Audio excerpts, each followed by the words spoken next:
Hey guys, it's Guitar Slam. I'm putting a deck list up right here of my Cyberdark deck, which should be one of the episodes I just uploaded against Suwasuke. And I'm going to go through it card by card and explain what each one does and how it's related to the deck. So, here we go.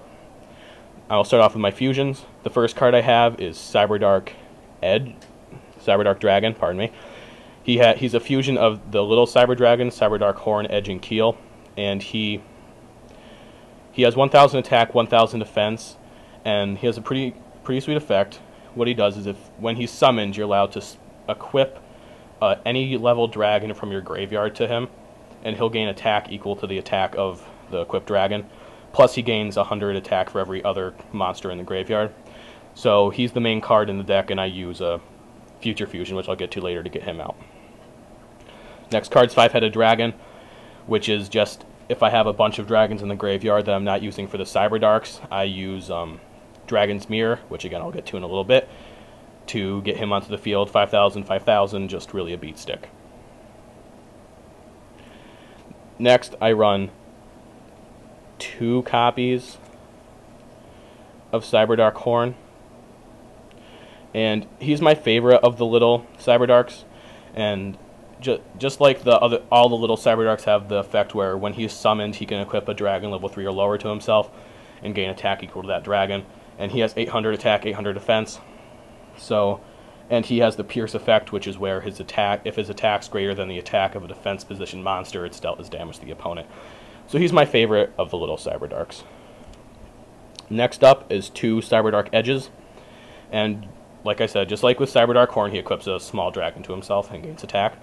And his effect is that he can attack directly, but if he attacks directly using his effect, the damage is halved. So if he attacked with 2,000 attack, the opponent would only take 1,000 damage. But if he attacks normally, just because my opponent has no monsters on his side of the field, he deals full attack damage. And then the last of the little Cyberdarks is Cyberdark Keel, actually my least favorite of them.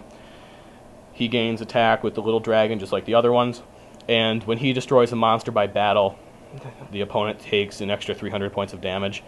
And while that's helpful, I don't really run a burn deck, obviously, so it's not really my thing, but he's necessary. And here's the main equip card for the little Cyber Dragons are 3 Hunter Dragons. He is a 3-star dragon with 1,700 attack. So if you equip him to one of the little Cyber Dragons, their attack is going to go all the way up to 2,500. Able to run over monarchs, which is great if you're going to try and play this competitively. Mine's not super competitive because I don't have money for some of the best cards, but I'm sure you could make one of these that's really good. Then I run 3 Masked Dragons. 3-star dragon with 1,400. A little Cyber Dragon goes up to 22 with him on them. And what he'll do is when he's destroyed by battle, I can special summon a dragon with 1,500 or less attack from my deck to my field, which is a great way to just put more dragons into the graveyard for my Cyberdarks. Next up is a Twin-Headed Behemoth, 3-star dragon, 1,500 attack. And when he's destroyed, he goes to the graveyard, obviously, but then during my end phase, I can special summon him. Or during the end of that turn, pardon me, I can special summon him in either attack or defense, but his attack and defense will be 1,000.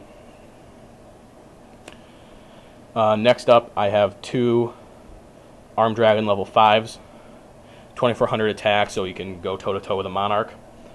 And just really good beat stick. He doesn't have to be summoned by Armed Dragon level 3, which is why I don't run any of those in my deck. And he can destroy opponents' monsters on the side of the field, but since I don't run a huge amount of powerful monsters in my deck, just as base attacks, I don't really use him for that effect, just as a beat stick. And then Armed Dragon level 7, 2,800 attack. Really the same effect as Armed Dragon, but less specific. And I pulled this guy up a booster, the Chaz booster, and I was just so happy. And whether he's really a great card or not, I put him into my deck just because I love him. And he's really good with Cyberdark Dragon, so that's an advantage. I run 2 Tyrant Dragons, 2,900 attack, and when he can be normal summoned, just like normal. He can't be special summoned. Just normally you have to tribute a dragon on your side of the field while you're doing it. That's not a huge deal, because especially since I want dragons in the graveyard anyway.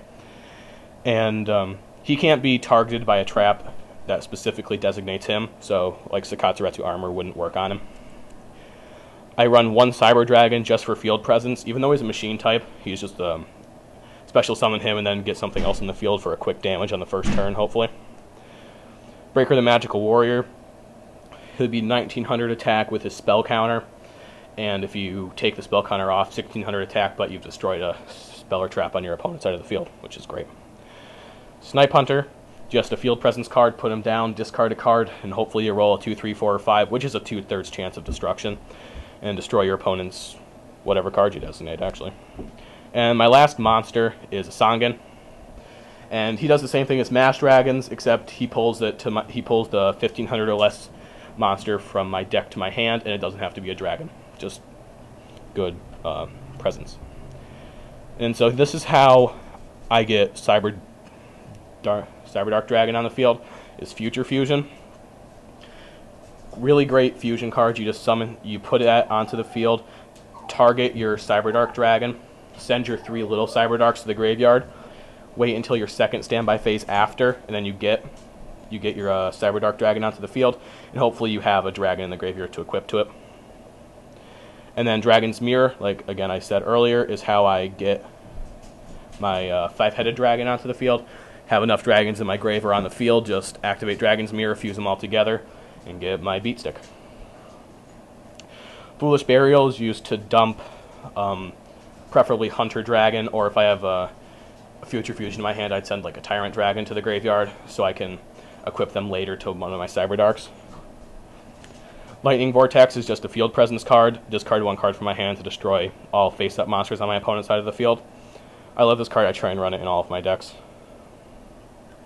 Magical Mallet. I like this card in my deck because if I need a dragon to be in the graveyard or if I need a Cyber Dark, I can just send the cards I don't want from my hand back to my deck and draw that same amount of cards. Just try and get a better hand. Smashing Ground is just a really common field presence card. Use him. Premature Burial, he's a staple. Just pay 800 life points to special summon a monster from the grave. Mystical Space Typhoon, again, it's a staple. Just destroy any spell or trap on the field. Swords of Revealing Light, I consider this a staple alongside of Psychotic Porcupine, another YouTube Yu-Gi-Oh player. And I just love this card because if I absolutely need it, it's just a pure stall card, and that's always helpful because there's always going to be times when you need a couple turns no matter what deck you have. Noblemen of Crossout, staple. I just destroy a face-down card on my opponent's side of the field or remove it from play, actually. And if it has a flip effect, all of them get removed from play, but I don't really worry about that part of it. Heavy Storm, another staple. Just destroy all spell or traps in the field. And then going to my traps, I run 2 Sakatsuretsu Armors. Just a great field presence card. Destroy my opponent's attacking monster. Negate Attack. Since I don't have like Mirror Forces or anything like that, I have to run these kind of trap, like a Negate Attack, for instance, a weaker attack stopping trap, and just to stop your opponent's battle phase. I love this card personally. Magical Cylinder, again, just because I don't have a Mirror Force or something like that, just stops my opponent's attack and they actually take battle damage, which is a nice little effect. Draining Shield, just to stop my opponent's attack, and I gain the life points. The Transmigration Prophecy, this is just to return Cyber Darks to my deck if I need them again, like if I had already fused them, or a dragon to my deck if it's more preferable than having them in the grave. Call of the Haunted, Premature Burial without a cost, staple, no reason not to run it. Zero Gravity is just to switch it switches all face-up monsters on the field to the opposite battle position.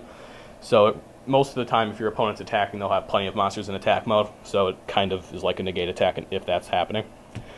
7 Tools of a Bandit to stop a Sakatsuretsu Armor or something that would designate one of my powerful dragons. And the last card I run is Zoma the Spirit. I love this card. What you do is if you're having you activate this card, and you're going to special summon this trap card in defense mode. It has 1800 attack and 400 defense. And when this card is destroyed, my opponent takes damage equal to the attack of the monster that destroyed it. So I like it just because if my opponent's attacking with like a Monarch or something, I just put him out and they take damage equal to that, or during their end phase I activate it and then switch him to attack the next turn. And that's my Cyberdark deck. Hopefully you guys like it. If you have any comments or anything, just, well, leave a comment, and thank you guys for watching.